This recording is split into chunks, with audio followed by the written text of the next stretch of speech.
بسم اللہ الرحمن الرحیم. سب پڑھو. رب یسر ولا تعسر وتمم بالخیر وبک نستعین یا فتاح افتح علینا. بسم اللہ الرحمن الرحیم. رب یسر ولا تعسر وتمم بالخیر وبک نستعین یا فتاح افتح علینا. بسم اللہ الرحمن الرحیم. رب یسر ولا تعسر وتمم بالخیر وبک نستعین یا فتاح افتح علینا. بسم اللہ الرحمن الرحیم. کتاب الشفعہ. یہ کتاب ہے کس کے بارے میں؟ شفعہ کے بارے میں. شفعہ شفع سے ماخوذ ہے. کس سے؟ اور شفع کس کو کہتے ہیں؟ ملانے کو. ٹھیک ہے. جفت کرنے کو، جوڑی کرنے کو جس کو کہتے ہیں. ٹھیک ہے. جیسے سورہ فجر میں والشفع والوتر پڑھا ہے نا. ٹھیک ہے. کیا معنی ہے اس کا؟ جفت اور طاق کی قسم. جفت اور طاق کی قسم. تو چونکہ شفع میں بھی پڑوس والا شفیع مشتری بائع جو زمین بیچتا ہے اس کی زمین کو اپنی زمین کے ساتھ ملا لیتا ہے، لے لیتا ہے، تو اس وجہ سے اس کو بھی شفعہ کہتے ہیں. بات آ گئی سمجھ میں؟ شفعہ کسے کہتے ہیں؟ شفعہ اصطلاحی تعریف تو میں آپ کو بتاؤں گا، کتاب والے نے بھی اس کو بیان کی ہے، لیکن شفعہ کا خلاصہ آپ نے جو ہے وہ قدوری میں بھی پڑھا ہے شفعہ، اور کنز میں بھی پڑھا ہے. ٹھیک ہے. شفعہ یہ ہے کہ تین بندوں کو شفعے کا حق حاصل ہوتا ہے. ایک نفس مبی میں شریک ہے، ایک زمین ہے. یہ مثال طور یہ کتاب ایک زمین ہے. یہ جو ہے وہ رب نواز کی اور عبد المالک کی. ٹھیک ہے. اب عبد المالک جو ہے وہ اپنا حصہ اس زمین میں سے بیچنا چاہتا ہے. دونوں نے مشترک ہے، دونوں اکٹھے جو ہے وہ پیسے ملا کے خریدی ہے، اور دونوں جو ہے وہ فصل بھی، خرچہ بھی ایک جتنا کرتے ہیں، فصل بھی آدھی آدھی لیتے ہیں. یہ متعین نہیں ہے کہ اس طرف عبد المالک کی ہے کہ اس طرف ہے. یہ متعین نہیں ہے، بلکہ یہ ہے کہ یہ ساری کی ساری زمین دونوں کی ہے. اب عبد المالک اپنا حصہ بیچنا چاہتا ہے عبد السمیع کو. عبد السمیع نام ہے آپ کا؟ عبد السمیع کو. اب رب نواز کہے گا کہ یار میرا پارٹنر عبد المالک تو بہت اچھا تھا، عبد السمیع جو ہے نا وہ تھوڑا ڈنگا مانو ہے.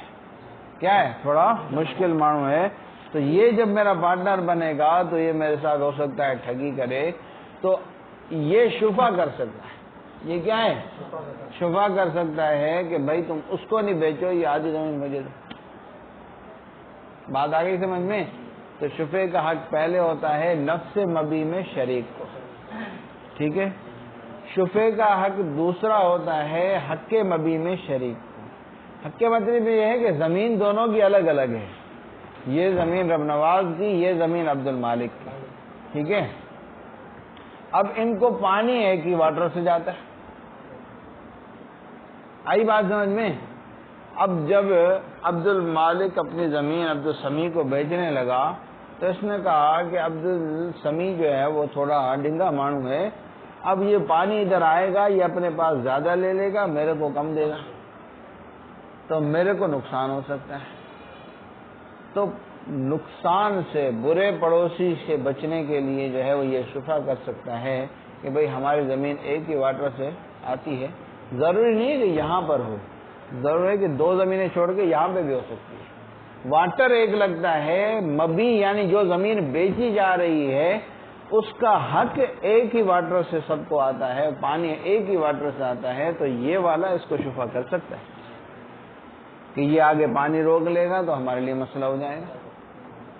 بات آگئی سمجھ میں؟ یہ ہے شریک فی حق المبی. تیسرا یہ ہے کہ حق مبی ایک شرب ہوتا ہے، یعنی پانی کی باری، واٹر جس کو میں نے بتایا. دوسرا ہوتا ہے گلی. کیا؟ یہ اس کا پلاٹ ایک گھر ہے، یہ اس کا گھر ہے، گلی دونوں کو ایک لگتی ہے، لیکن گلی آر پار نہیں ہونی چاہیے. آر پار تو رستہ ہو گیا، گلی نہیں ہوئی. آگے سے بند ہوگی، جس کو اس کتاب والے نے غیر نافذ کہا ہے. کیا کہا ہے؟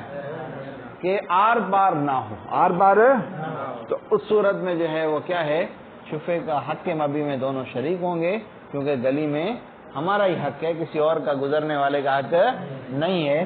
تو اس صورت میں اس بند گلی والا بھلے ایک ادھر ہو ایک ادھر ہو، یہ والا اس پہ شفا کر سکتا ہے. جس طرح واٹر پہ کر سکتا ہے، کیونکہ واٹر میں کوئی اور عام بندہ شریک نہیں ہوتا، صرف زمین والے شریک ہوتے ہیں. اسی طرح بند گلی میں بھی وہی گھر والے شریک ہوں گے، کوئی اور شریک نہیں ہوگا. تو اس کو دوسرے نمبر پہ شفے کا حق حاصل ہے. ٹھیک ہے.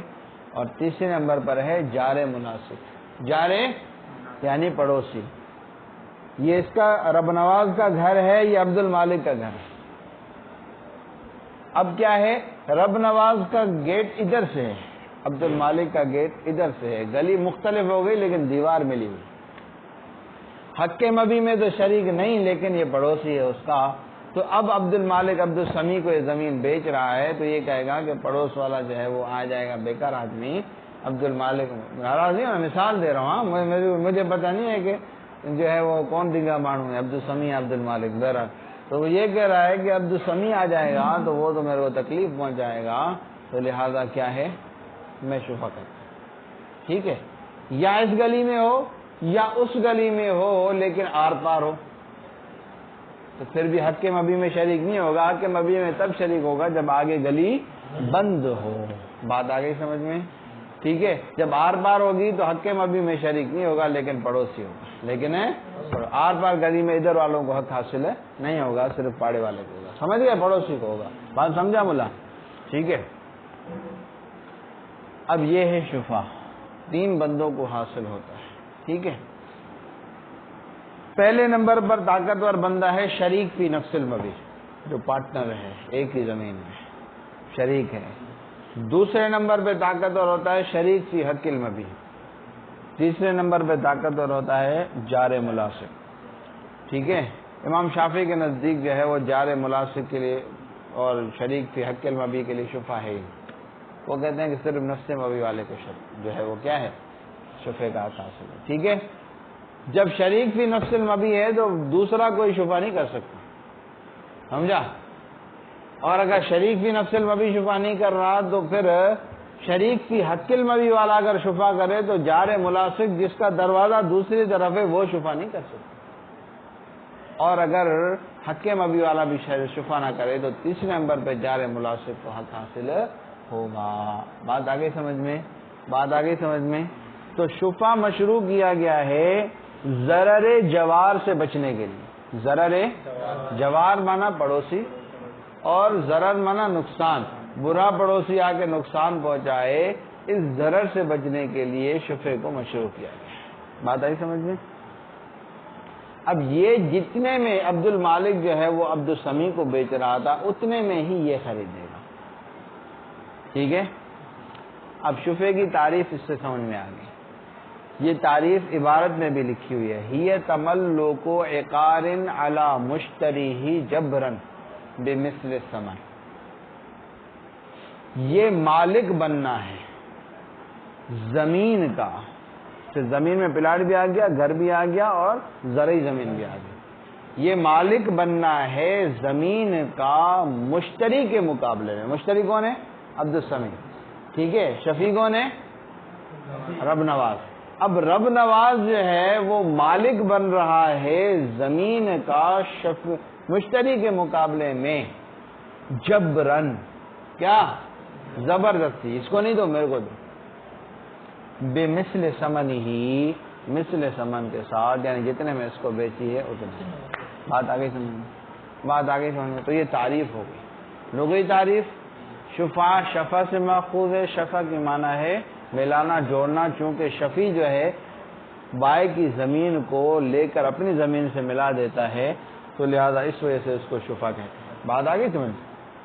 اور اصطلاحی تعریف یہ لکھی ہوئی ہے، یہ تملک عقار، یہ مالک بننا ہے زمین کا مشتری کے مقابلے میں زبردستی مثل سمن کے ساتھ. آئی بات سمجھ میں؟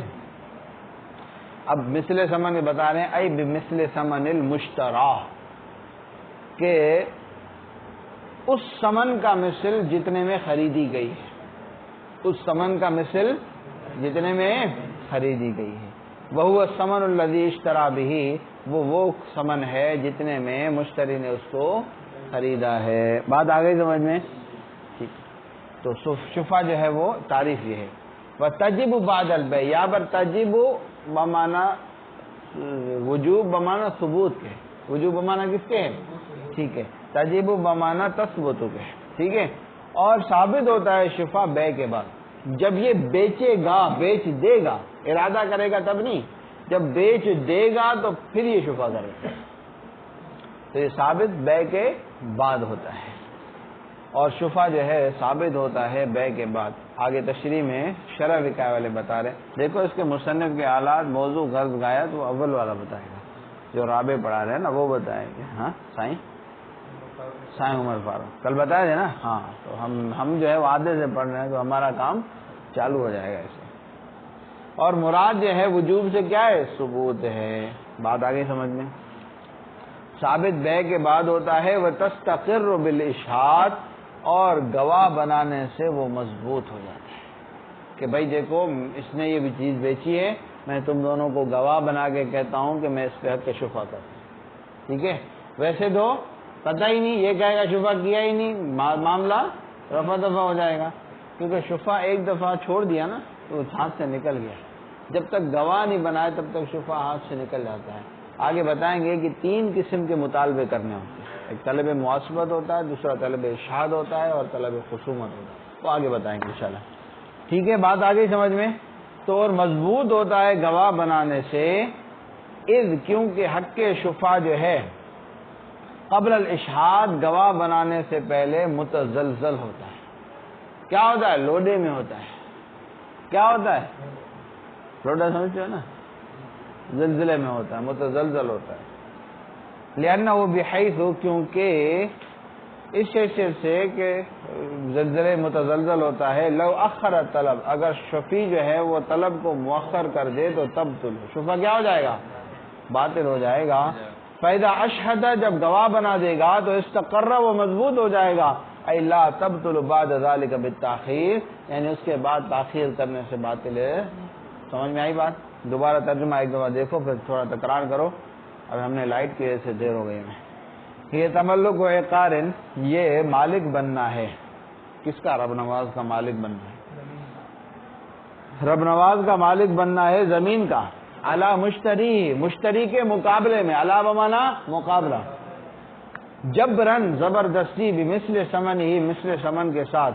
ای بمثل ثمن المشترا، یعنی جتنے میں خریدی گئی ہے اس کے مثل ثمن، اس کے مثل ثمن. وہو الثمن الذی اشترا بہ، وہ قیمت ہے جتنے میں مشتری نے خریدی ہے، یعنی عبد الثمین. وتجب بعد البیع، اور واجب ہوتا ہے، واجب نہیں ثابت ہوتا ہے، ثابت ہوتا ہے بیع کے بعد. المراد بالوجوب الثبوت، مراد وجوب سے کیا ہے؟ ثبوت ہے. وتستقر، اور یہ مضبوط ہوتا ہے گواہ بنانے سے، کیونکہ حق شفا، اذ حق شفا، کیونکہ حق شفا جو ہے قبل الاشہاد گواہ بنانے سے پہلے متزلزل ہوتا ہے. لأنہ بحیث لو اخر طلب، کیونکہ اس حیثیت سے کہ اگر مؤخر کیا شفیع نے مطالبہ کرنے کو تو کیا ہے؟ تب تو باطل ہو جاتا ہے. فإذا أشهد، جب شفیع نے گواہ بنا دیے، استقرت، و مضبوط ہو جاتا ہے. اي لا تبطل بعد ذلك بالتاخير، یعنی باطل نہیں ہوتا اس کے بعد تاخیر کرنے سے. چلو بھائی تھوڑا سا ہے، جلدی سے تکرار کر لو، اس کے بعد جاؤ. صلی اللہ تعالی علی حبیبی سیدنا محمد وعلی آلہ وصحبہ.